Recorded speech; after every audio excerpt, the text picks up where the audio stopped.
Hello, it's me again, and today I'm going to talk about authenticity or being authentic.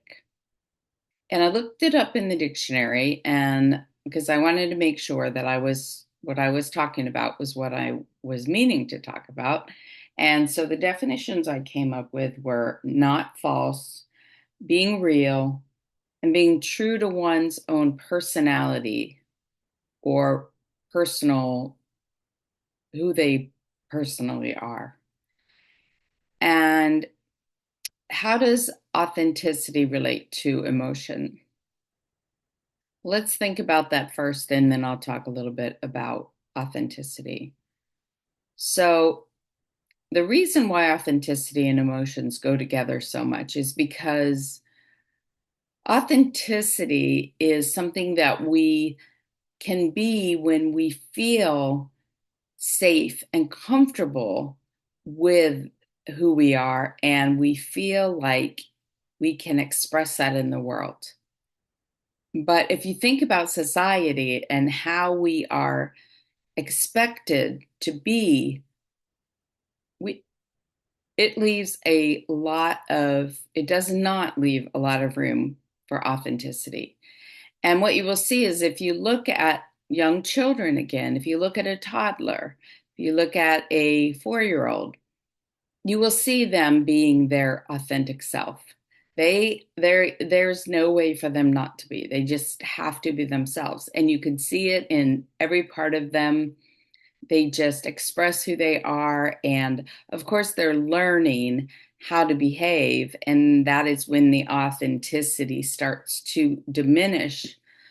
But they are still very much authentic and real, and you can see their own personalities. But what happens as we grow is there are a lot of pressures from outside of us to conform to different kinds of behaviors and ways of being that aren't necessarily authentic for us.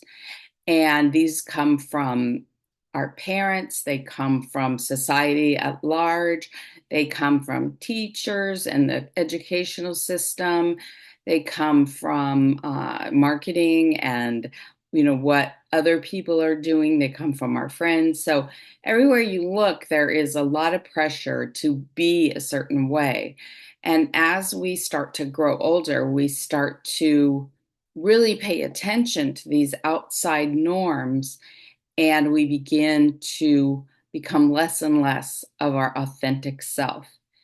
And why do we do this? Why do we sacrifice our authentic selves?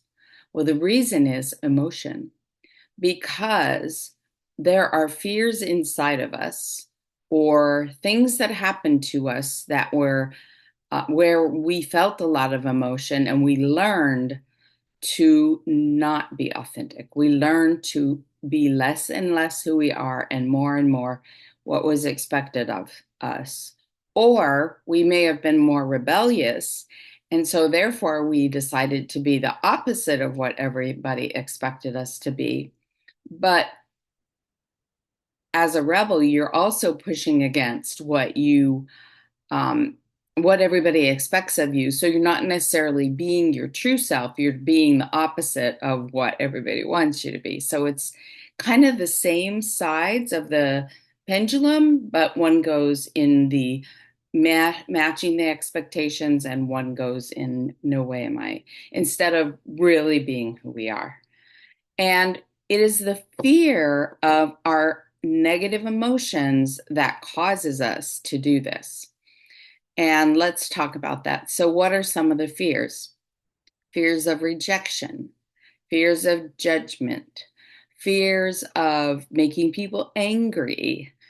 We may have, when we were kids, maybe we had a parent who didn't like noise and we were really noisy, or we were really had too much energy, and our parents or our caregiver didn't like that kind of energy. And so we were taught to just calm down and to be quiet, so we just had to rein in that part of ourselves. And we, as young children, because we don't understand that that it has anything to do with the person telling us to do this, we start to believe that there is something wrong with us.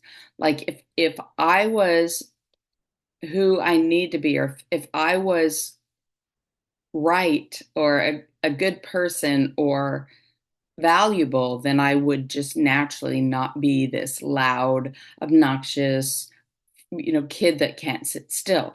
And so we start to judge ourselves, which is even worse than being judged by the world outside of us, is as we start to develop that inner judge, that is the thing that makes us the most causes the most pain in us. And that is because we block those emotions. We keep those emotions in. We didn't have anywhere safe to express those emotions when we were kids. We were taught not to have those emotions.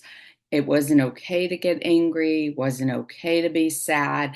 Stop your crying. I'll give you something to cry about. Uh, Negative names that we might have been called, your baby, you're a wimp, uh, just all kinds of different messages that we got that started to really dampen our emotional body. And the other thing is that when people were trying to soothe us, they didn't want us to feel that way either. So let's say that maybe we felt unlovable and we were trying to talk to a parent and we were telling them how unlovable we feel. Instead of them helping us to feel that unlovable feeling and let it just be there and have them hold what I call hold the space for us, which is just to hold us and hug us and say it's okay to feel that way.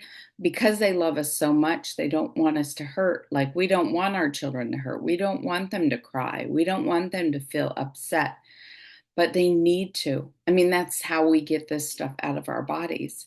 So we weren't allowed to do that, or maybe I wouldn't use the word allow. That's not the right word.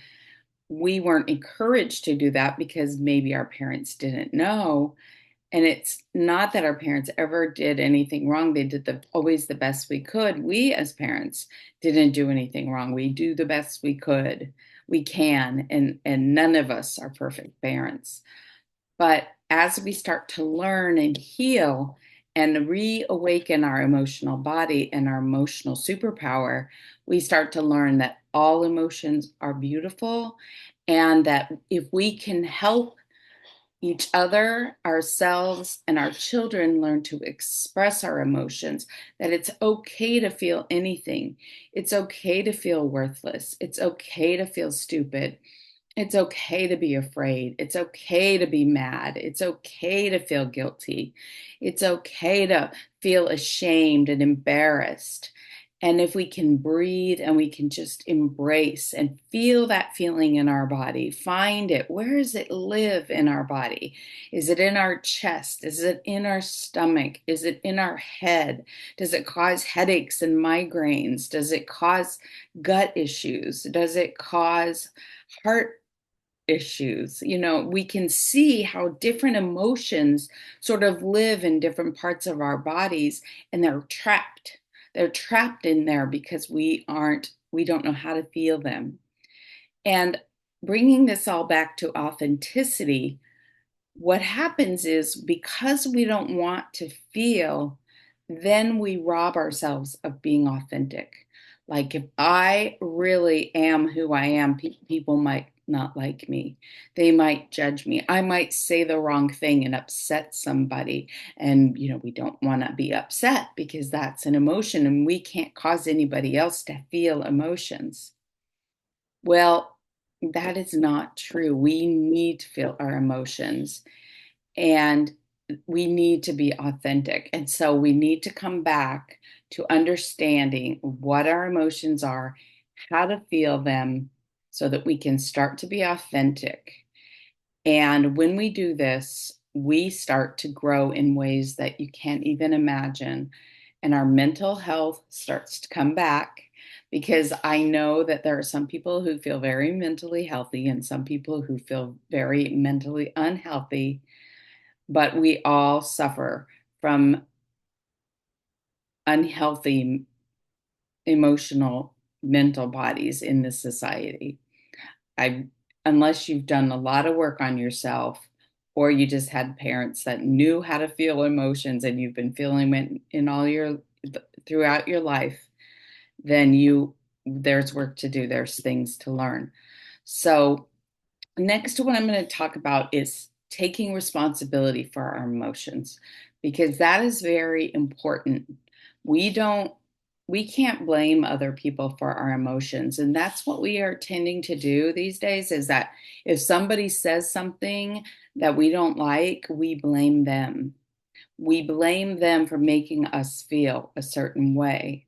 And we can express how, when people say things, it makes us feel, but the feelings are inside of us. They are wounds inside of us. And we can't make the world behave in the way that we need to in order for us to be okay. We have to start healing those wounds. Those wounds are trapped emotions, and the only way we can heal them is by releasing them. And when we release them, they're gone. So somebody can say something that hurts us so deeply, and we can decide that I'm going to look at this and I'm going to find out why I have this emotion inside of me that's so triggered when somebody says that. And when we find that and we feel it till it's all gone, eh, then it is healed because it disappears. And then that same person can say that same thing, won't bother us a bit. So we free ourselves. This is really how we get to freedom. We have to free ourselves from within. And the key is releasing, loving, and releasing our emotions, loving, embracing, feeling, and therefore it releases. So thank you for your attention and time today, and I look forward to seeing you next time.